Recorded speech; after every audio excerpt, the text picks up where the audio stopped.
Ayan, medyo hindi pa maganda yung boses ko, hindi pa talaga totally magaling, pero kahit pa paano, thanks God, medyo unti-unti naman na nakakabangon sa trangkaso. Ito pa nga ang mahirap. Kasi, nawala yung trangkaso, tapos ang pumalit, yung tonsillitis ko, siguro dahil kakaubo ko, pumalit yung tonsillitis ko, syuta kahapon, sabi ko, parang babalik yata yung lagnat ko, kasi ang sama ng pakiramdam ko talaga, tapos, alam mo yung, ang hirap, kahit laway ko, kahit sarili kong laway, ang hirap niyang lunukin, guys. Halos hindi ako makapagsalita kahapon. Wala akong kaboses-boses kahapon. Paos pa nga ako sa ubo. Pumalit yung tonsillitis. So, diba? Feeling ko tuloy, inuunti-unti ako ng Diyos. Lord, wag naman, huy.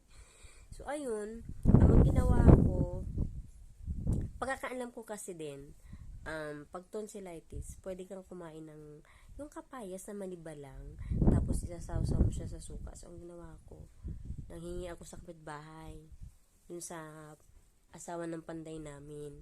Buti, meron silang kapayas. So, binigyan ako kahapon ng malaki.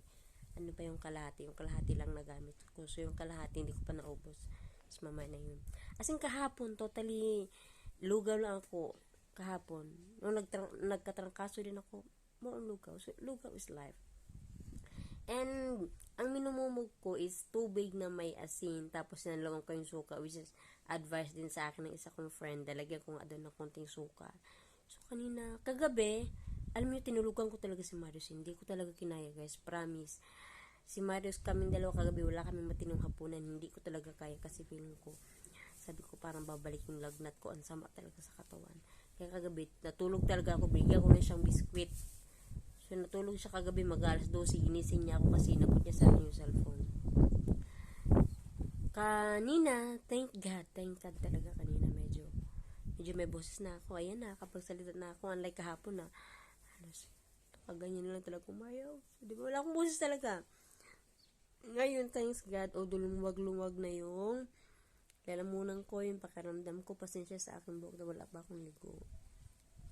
And then, yun, kaya thank God, kasi lumuwag yung pakiramdam natin. Walang nagawa sa kubo ngayon, kasi yung panday ko din, masakit daw yung katawan niya, tsaka yung ulo niya, kaya bukas na lang siya papasok, so okay lang. Papakita ko sa inyo, guys, yung kubo, kung ano na yung progress niya. Pinatatapos na lang namin siya, kasi luluwas kami ni Mars ng Maynila next week para sa birthday ng anak ng kapatid ko. Kaya tinatapos na namin yung kubo para pagbalik namin, saka kami mag-varnish. So, ipapakita ko sa inyo yung kubo. Ang ganda na, guys, ang cute na siya. Tingnan nyo muna ang aking kapayas. Namunga na siya, tingnan nyo, ang galing. Alam mo ba, nakailang lipat na to siya. Kung nakakapagsalita lang yan, minura na ako niyan. Ayan, kung kailan siya namunga, saka naman dumikit yung kubo. Medyo, dapat pala inatras namin ng konti. Pero pwede naman itong iusog lang, itulak lang siya palabas. Namunga na siyang galing. So, ayan na, nadingdingan na siya paikot. Pero yung bintana, hindi pa natanggal. Bukas pa yung tatabasan. Pati yung dito sa kabila, ayan. Tingnan niyo. Alam niyo, ang mahangin. Gabi, presko talaga siya. Kakatuwa. Ayan. So, ayan na yung loob. Yan pa yung baso namin, tsaka pitsil. Sobrang presko niya, guys. Ayun, para sa mga bata, laruan ng mga bata. Wala pang hagdanan, hindi ko muna pinalagyan para safe si Marius, kasi mamaya, kung papalagyan ko na siya ng hagdanan, mamaya, baka malingat ako, mag-akit baba yung batuta. Ay, iskola, taas. 6 feet din yan. So, ayan, ito yung balkon. May ano pa kami ilalagay dito? Rehas. Dito pa ikot. Kaya lang ipahuli na lang namin. Kasi, unahin muna namin yung dingding kasi nga paalis ako. So, ayan, tingnan nyo siya sa malayuan. Pababa ako. Ang cute niya, guys. Ayan. Diba? Ang cute niya. Ayan, tingnan nyo siya dito sa malayuan. Yan, para mas makita nyo yung design. Yan, yan yung design niya. May ano pa yun siya, may ginayahan kaming kubo niyan sa pinasa lang din sa akin ng kapatid ko. Kubo ni Long King TV yan. Yan ang cute. Diba? May ano pa yun siya, may rehas pa yung balkon. So, ipahuli na lang namin. Yan ang cute niya, guys, sobra. Sobrang presko niyan. Ang sukat nito is 12 by 12 feet. Ewan, nasabi ko na yata. So, ayun lang muna. Kasi wala pa nga yung panday. Kasi nagkasakit. So, hopefully, bukas at saka sa linggo, matatapos na din. Kasi sabi ko, tapusin na natin this week. Kasi aalis kami next week para pagbalik ko, ano na lang kami varnish. Tsaka alam nyo, dami kong labahin. Kaya lang, ayaw ko man maglaba. Gusto kong magpahinga muna. Kasi, feeling ko pag naglaba ako, magkakasakit ulit ako. So, ayan. Diyos ko Lord ang aking buong patawarin. So, yun lang muna ang update guys. Si Marius ay andun sa kabila sa papa niya. So, ako dito nakahilata lang ako. Kumusta pala yung Valentine's Day nyo? Ano yung celebration nyo? Kasi kami ni Marius, umorder ng favorite niya. Kasi favorite niya yung favorite niya yung Chowking. So, umorder ako ng chicken laureate. Tapos, 6 na pirasong buchi. So, yun, nag-lunch lang kami dito sa bahay.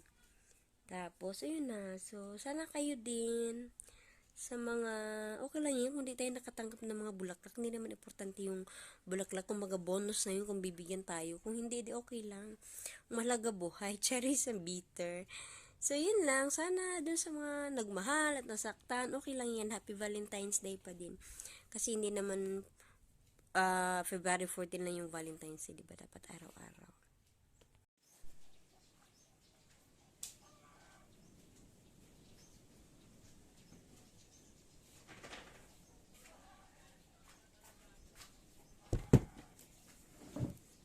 Magmumukbang tayo ng papayas na may suka at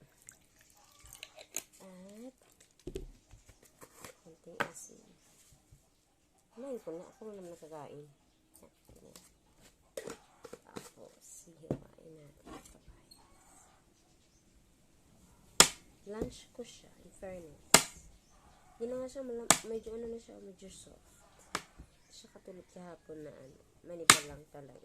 Medyo matigas talaga. Siguro dahil nabuksan ko na siya, kaya siya lumambot. Hindi naman siya panlambot. Yan. Bakas ang hangin. There you go. Yan. Sasabsahan natin saan. Sarap sana ito no, kung mangga. Yummy. Yan, ito diba? Tinawin muna natin yung asin. Naririnig niyo ba ako?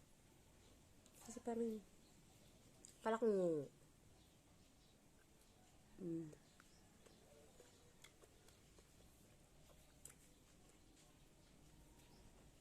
malambot na siya, pero hindi naman ganun kalambot.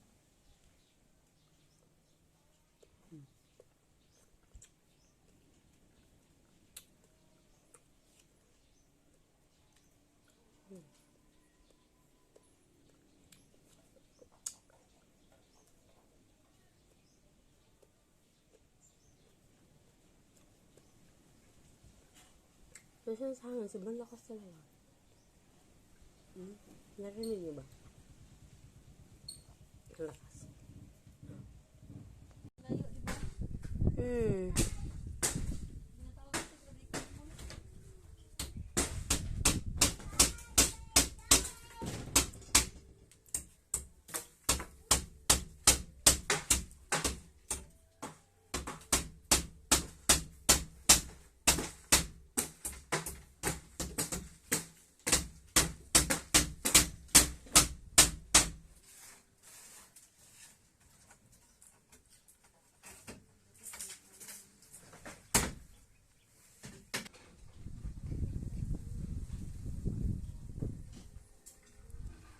Talaga.